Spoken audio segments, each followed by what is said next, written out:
নিষিদ্ধ মাদক দ্রব্য হেরোইন ও লক্ষাধিক টাকা উদ্ধার করে বড়সড় সাফল্য পেল নদিয়ার নবদ্বীপ থানার পুলিশ।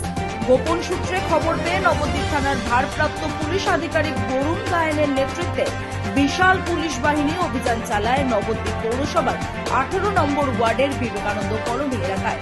সেখান থেকেই গ্রেফতার করা হয় নন্দন রায় ওরফে মনতোষ নামে এক ব্যক্তিকে। পুলিশ সূত্রে জানা গেছে, ধৃতের কাছ থেকে উদ্ধার হয়েছে প্রায় 29 গ্রাম নিষিদ্ধ হেরোইন। পাশাপাশি একটি ব্যাগ থেকে উদ্ধার করা হয়েছে মাদক ব্যবসার লেনদেনের সন্দেহভাজন নগদ 2,87,000 টাকা এবং একটি মোবাইল ফোন।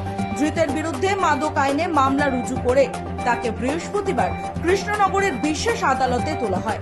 তদন্তের স্বার্থে পুলিশ হেফাজতের আবেদন জানানো হবে বলে জানিয়েছে পুলিশ। ধৃত ব্যক্তি কোথা থেকে এই হেরোইন সংগ্রহ করেছিল এবং এই চক্রের সঙ্গে আর কে বা কারা জড়িত রয়েছে তা জানতে ইতিমধ্যেই তদন্ত শুরু করেছে নবদ্বীপ থানার পুলিশ। উল্লেখ্য, বিধানসভা নির্বাচনকে সামনে রেখে এলাকায় অপরাধ দমনে তৎপর রয়েছে পুলিশ প্রশাসন। ব্যুরো রিপোর্ট, রাত দিন নিউজ নেটওয়ার্ক।